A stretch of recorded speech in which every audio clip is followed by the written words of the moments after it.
Forgive me for the length of this message. This is the first and possibly the last time I'll have access to a computer, so I thought I'd better write this all down while I can and get it to those who should know. I'm leaving town. I don't know where I'm going. I'm just getting as far away as I can. Okay, as some of you may know, I took out a loan and opened up my own auto shop a little over a year ago. Business has been going decently well, I can't complain, and I've always been grateful to all my customers who would come to me exclusively when God knows there are so many already established places in town. I've been doing well enough that I was able to hire on my buddy Neil a few months ago, and he's been working hard and helping out really well, as I always knew he would. Well, I needed to take a day and go to a LeMay's class with Rebecca last month, and so I entrusted the shop to Neil for the morning and most of the afternoon. That's the day I think everything actually started, because when I got back, he seemed to be in a stupor and he was covered in oil. He'd even had some smeared across his face as if he tried to drink it or something. I told him to go home and clean himself up because we had no clients at the moment, and I could take care of anyone who came in for the time being. He came back 45 minutes later, but was still much quieter than usual. He worked as well as he ever did, but something just seemed off about him. I asked him if anything happened while I was out, and he just shook his head. I asked how many clients we had, and he just muttered something unintelligibly. I asked him to repeat himself, and he turned and glared at me, and for a brief moment I could have sworn his eyes appeared to be completely black.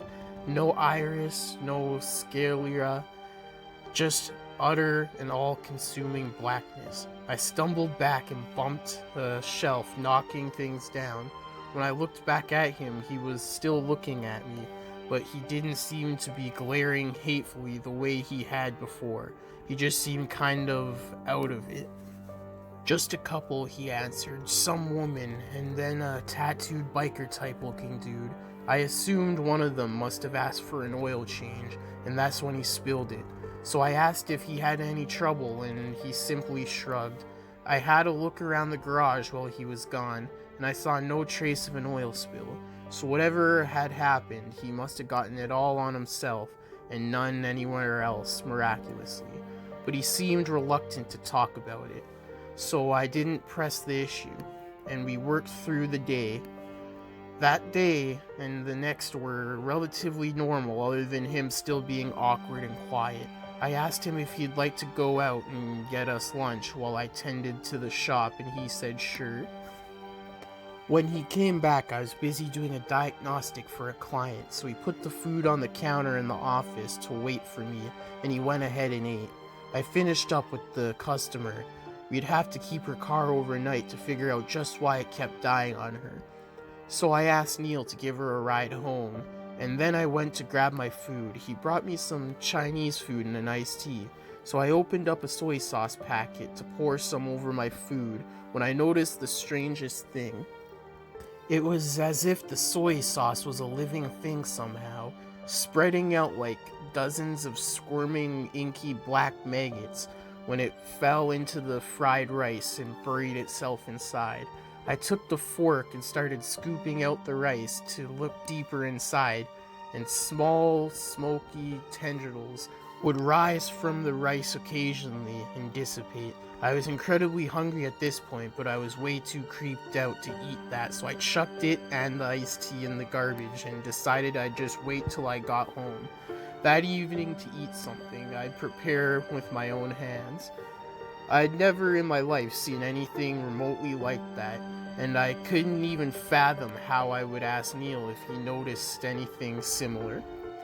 As cold and distant as he'd been lately, I was sure he'd look at me like I was Looney Tunes, so I just shut up about it. That Friday we went down to the old watering hole, as we always do, to get some drinks and watch the local bands play. And Neil was just as quiet and distant as he'd been all week. He's not a bad-looking fellow, though, and so Despite him not really going out of his way to speak to anyone, a woman went over to where he was sitting and started talking to him, and they ended up leaving together that night.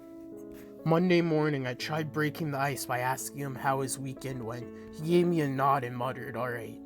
I asked him if he got lucky with that young woman I saw him with, and he gave me the smallest grin, which was quite possibly the first grin I'd seen on his face in a week, and said it went well. I didn't pressure him for details. I knew he would share if he chose to, and the small grin was enough to assuage my worries and lend me some hope that he might get back to his old self soon. The day was relatively busy until about 3 p.m., so I finally had a spare moment to sit in the office and listen to the radio while I waited on the next client. So there I was, leaning back in my chair with my feet propped up on my desk when I swiveled around and looked at my bulletin board that sat behind my head with all manners of clippings stuck to it. I had a few Sunday comic strips such as Garfield and Kelvin and Hobbes that I'd read maybe 100 times since I opened the shop there, but that day something was different. The first panel seemed normal, but in each subsequent panel, inky black tendrils creeped out from the edges of the frame and from behind the characters. Blood dripped from the ears and the eyes and sometimes even their noses, and in each of the strips one of the characters would say, "He comes." I sat there in astonishment for a moment before I realized the tendrils were moving ever so slowly, and then each of the characters' heads turned ever so slowly towards me, and I threw myself back away from the bulletin board, sliding over my desk and onto the floor. I ran out into the garage and yelled for Neil. I could not be the only one to see this. To my surprise, he had gone, and so I hesitantly walked back to the office and peered inside. The comics were still corrupted, but they no longer appeared to be moving. I crept over to it and reached out to pluck one of the comics free when I noticed the inky black tendrils started to seep across the page towards where my fingers were at least 3 times as fast as they'd been moving before, and I jerked my hand away. Nothing good could possibly come from letting that blot of ink touch my skin.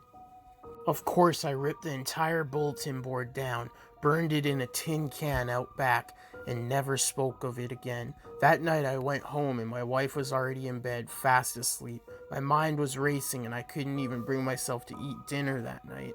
With no one to vent my worries to, I fell into a restless sleep and kept awaking to nightmare after nightmare, seemingly every hour of the night until I just gave up on sleep entirely.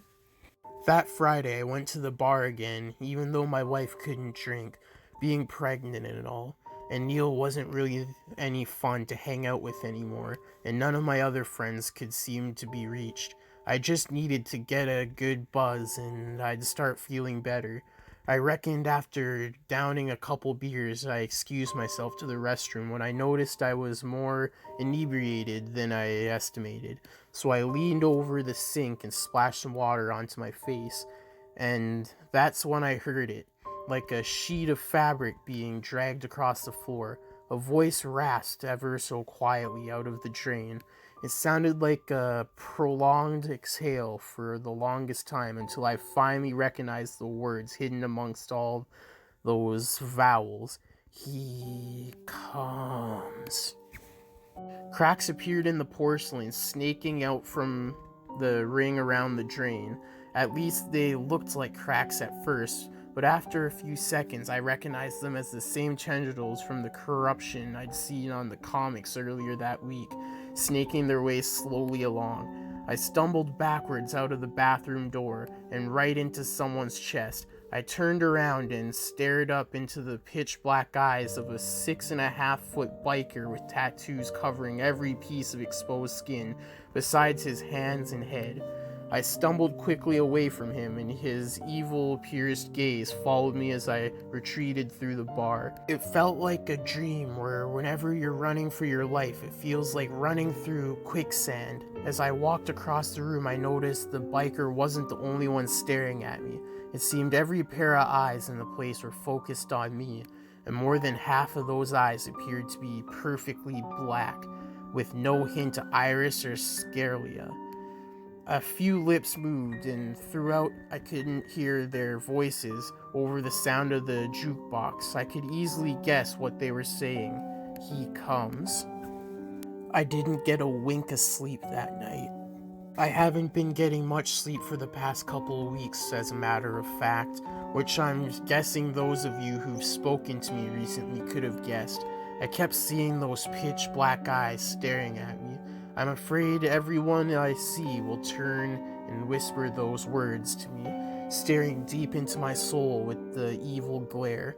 Every time I go near a sink or to grab a bite to eat, I'm afraid I'll see those inky, snaking tendrils squiggling towards me. Even my wife has seemed cold and distant lately. Then tonight, as I was driving home from work, struggling to keep my eyes open so I don't drift into oncoming traffic, my cell phone rang, and it was Rebecca. She was on her way to the hospital after having our baby, and for the first time in 2 weeks, I was actually happy. She was in the labor room strapped to a monitor when I got there, watching for her contractions. She barely noticed when I walked in, but didn't seem startled when I sat down beside her and took her hand in mine. I tried talking to her, but she was unresponsive, and I was so tired I didn't even realize I had started to drift off to sleep until the nurse came in and started moving her to the delivery room about half an hour later. I put on my scrubs and a hairnet and went in there with her to hold her hand and coach her through it like they trained us in the LeMays. When she started cursing and screaming, I was prepared for that, as well as her ever-tightening grip on my hand, but when I saw the movement in her tummy, my mind started to reel. The doctor said the baby was crowning and told her to push. I echoed his orders and she screamed at me with a voice I couldn't begin to describe. When I looked down at her, she was staring up at me with those same eyes I'd seen on the biker, the same eyes I thought I'd seen on Neil weeks before. I tried to jerk my hand away, but she maintained her grip. Black tar-like blood splashed the front of the doctor's scrubs, but he seemed to pay no heed. I looked at her tummy again. Black veins seemed to stand out beneath her skin, pulsing. She continued to stare at me, and she was no longer screaming, just grinning, those obsidian eyes boring into me. To invoke the Nezerperidian heave mind of chaos, she breathed in a raspy voice. He who waits behind the wall, the doctor continued as he stared down at the child, my child, laying silently, cradled in his blood-stained hands. He looked up and raised the baby, and it appeared to be covered in oozing inky black liquid, much like that had covered Neil a couple weeks prior. It did not cry out, but it was alive, and it moved when he held it up. When its eyes opened, they were as black as my wife's, as black as the doctor's. In unison, they all breathed in his name, ZALGO. I ripped my hands free from my wife's iron grip and stumbled out of the room, barreling into the nurses passing in the corridor just outside. When I stood up and looked back into the room, I could see the inky black tendrils seemingly to extend from the doctors and my newborn. Across the floor to where I stood, I turned and ran down the hall to the elevator and slammed my finger into the buttons. When I looked back, the tendrils had come into the hallway, yet no one else seemed to notice until it slithered over their feet and up their legs, at which point they abruptly stopped, turned and looked at me with those same obsidian eyes. I abandoned my effort to call the elevator and broke into a panicked run to the stairs. I ran down the 15 flights of stairs all the way to the lobby, tore ass into the parking lot, hopped in my car and started driving. I didn't know where the fuck I was going. I just had to get the fuck away from there. I didn't know if I'm going crazy. It certainly seemed like it, but I just can't be around anyone I know anymore. They all have those same eyes and those same dead stares, and even my child, oh God, my baby. I still saw those eyes staring at me from the cars beside me, and by some strange coincidence, the same biker from the previous Friday night was at the bar, pulled by my side an hour away from the hospital and followed me for nearly 2 miles. He turned and stared at me, grinning. I couldn't see his eyes through his sunglasses this time, but I knew it was the same guy. His tattoos seemed to move on their own free will. The flaming skull on his right bicep began to bleed from its eye sockets. As soon as I could, I slammed on my brakes, allowing him to fly past me as I swerved to my left and did a U-turn. I think I lost him. That was about an hour ago. I'm at a motel 3 hours out of town, the first place I found that has Wi-Fi. And I'm tired, and I'm shaking, and my hands itch where my wife's nails scratch me open. I honestly don't know what to do or who I can turn to. The story will sound insane, and I'll probably be institutionalized, and I'm not sure that wouldn't be the best thing for me.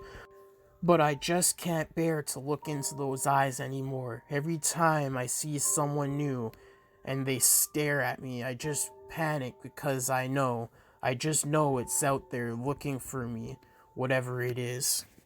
And whenever I lay down and start to drift off to sleep, I hear those words, "He comes." Hey guys, thanks for listening to today's creepypasta, and I hope you enjoyed. If you did, remember to like, comment, subscribe, and share for more. Links to the Facebook page, the Twitter, and the Instagram will be in the description below, as well as the links for the creepypasta story and the music used, so go check those out. But yeah, make sure you like and subscribe. 6 new videos a week, 1 every day. But until next time in the Deadly Zone, stay deadly and stay spooky.